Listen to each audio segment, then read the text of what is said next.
Mi gente, que pasó, mi people? You already know this is DJ Loso if you didn't know. So we gotta do a quick video because I gotta leave in like 20 minutes.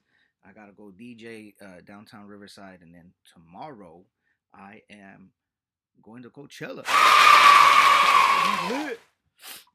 All right, so boom, let's get into this. I ain't gonna hold you too, because we gotta go quick.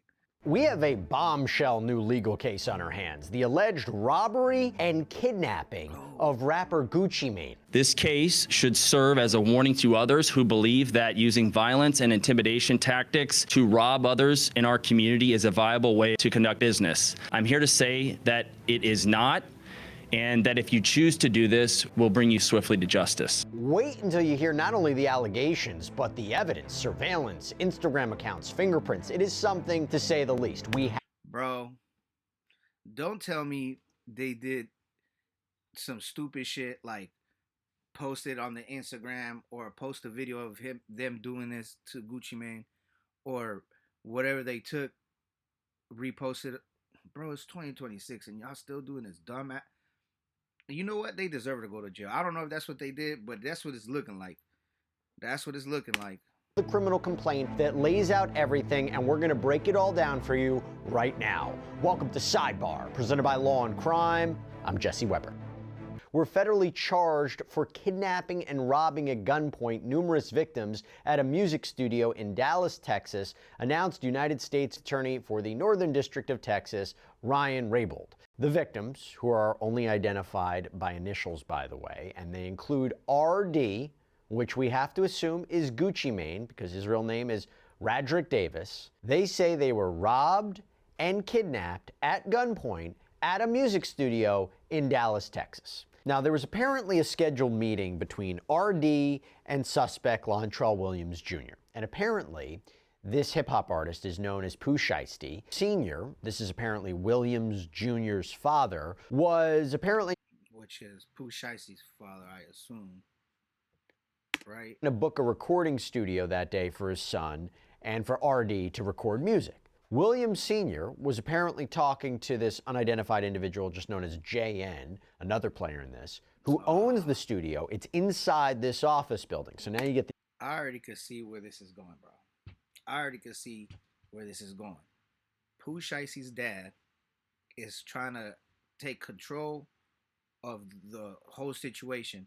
He want to be Gucci Mane, per se. He want to manage his son. He probably wants to get him out the contract. He wants to manage him, which is, I mean, I don't know who Pooh Shiesty's dad is. He might be something in the music. I don't know. But that's what it's looking like, that his father's trying to take control of the whole situation. Geography, what we're talking about here. So the affidavit includes apparent stills from surveillance footage that arguably shows Williams Sr. speaking to someone on the phone outside the building. I'm going to give you a little preview here. There are a lot of stills in this criminal complaint. And by the way, that helps corroborate the details. It helps. And then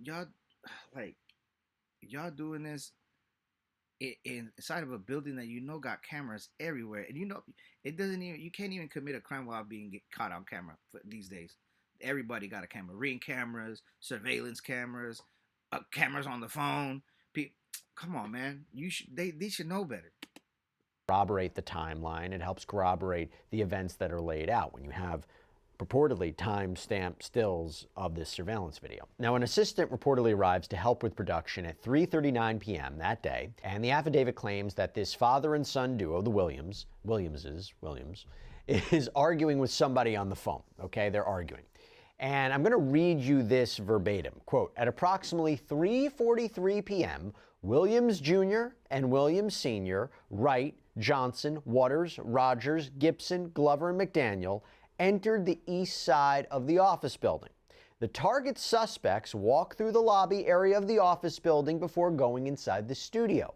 One individual with a dreadlock hairstyle, later identified as Gibson, can be seen on video exiting the office building and shortly thereafter returning with a bag slung over his shoulder. Again, embedded in this complaint. Oh, damn, they deep too? Ah, bruh. So, yeah, so from what I'm hearing, Pooh Shiesty's dad trying to control everything, trying to get him off that contract so he could probably manage him, and make it a son and father type of business or whatnot, but he can't do it with being under I think 1017 is the Gucci Mane's record label, so he's trying to get him out of that. But this is business, brother. You cannot you can't force your way out of you can't be doing street shit in business. It's not going to work. You're going to end up in jail. Parent surveillance stills, okay?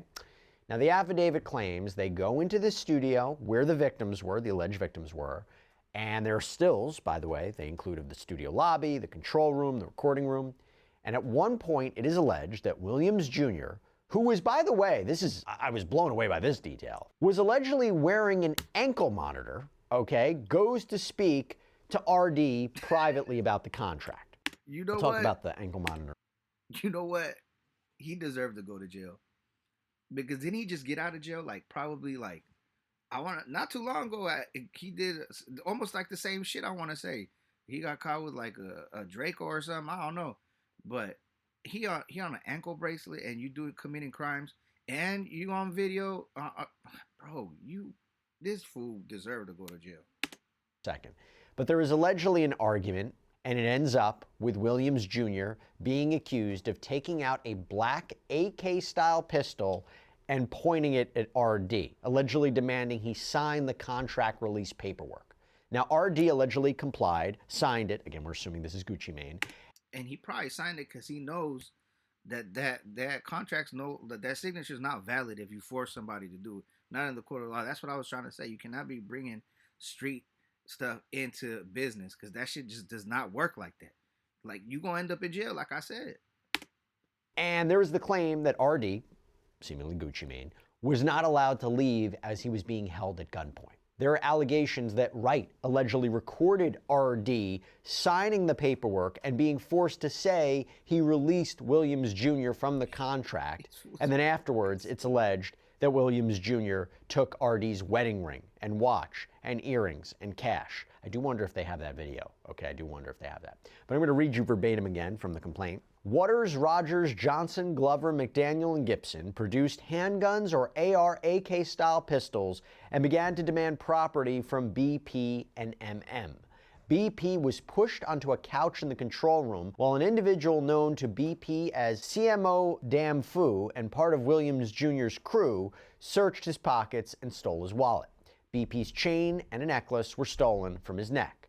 McDaniel threatened to shoot BP for moving, but Williams Jr. instructed McDaniel not to. MM was choked from behind to the point of nearly losing consciousness during the kidnapping and robbery, resulting in scratches on his neck and wrist. Now, embedded in the complaint are what appear to be photos seemingly showing cuts or abrasions on MM's neck. And I know everybody's going to be like, oh, Gucci Mane snitched or Gucci Mane. Bro, he's with regular people. This guy look white. And he's probably like a cameraman or some type of, and then there's security guards that he's probably with that are they're normal civilians. So if you think they not about to call the cops after you choking them and taking their watches and taking their money, you got to be crazy. And there is a claim that his wallet and watches and a Louis Vuitton bag and headphones were stolen. And if you're wondering about the security, right, didn't they have security with him? Well, the claim is that the victim's security realized they were outnumbered and outgunned. Goes on to say, quote, RD was pushed onto the couch in the control room. Again, we're talking seemingly about Gucci Mane, causing the victims to believe they were going to be executed. Williams Jr. placed the barrel of a firearm to the back of BP's head and ordered him and RD to leave the control room in the studio through the west entrance of the office building. RD then instructed CW and TD to escort them to their vehicle. As the victims left, MM turned to Williams Jr. and asked him if they were really taking his watches. Based on later recovered surveillance video footage, the target suspects left the studio and the office building through the east entrance at approximately 4:48 p.m. And from there, the affidavit lays out the photos of the alleged suspects purportedly leaving the building and also the cars that were believed to be connected to them traveling northbound. Now, so they just did this. If it was, so it sounds like they I don't know if they had the intention to go do that or if in the middle of the argument it just escalated to this, because this does not sound planned at all. number one, he's on an ankle monitor and monitored, and from what I've seen and heard, the parole officer already was on the phone with him, like, "Yo, get your ass back to where you need to be," right? Um, so this definitely, they got the whip, they got them inside, so they basically they place him at the scene of the crime. He can't deny that. So I don't know how he gonna get out of this. What? It's 2026. I don't understand how many people need to go to jail, or how many people get caught through social media and posting things they do. Like, these fools is dumb. Like, they gotta go to jail. They deserve to go to jail, because this is not like when social media first started, people were getting caught like that. This social media been around for decades now, so it's like, bruh, what? You deserve to go to jail. Take him to jail. Ain't nobody feeling bad for this fool. Showing this too. From Glover's Instagram, here's a sample. January 11th, 2026, a story featuring a large amount of cash, a Rolex visually similar to the one stolen from MM, and a location tag of Dallas, Texas. January 17th, 2026, a story showing Glover with a Rolex that appears identical to the one stolen from MM, stating he got a new rope, believed to be slang for watches or necklaces. January 19th, 2026, videos of Glover wearing a necklace with a 1017 pendant that appears. Why are you wearing the record label chain if y'all trying to get out the contract, but you still wearing these fools just ain't got no type of morals, ain't no principles. These fools just out here wilding, YNing, shooting, snatching, and going to jail.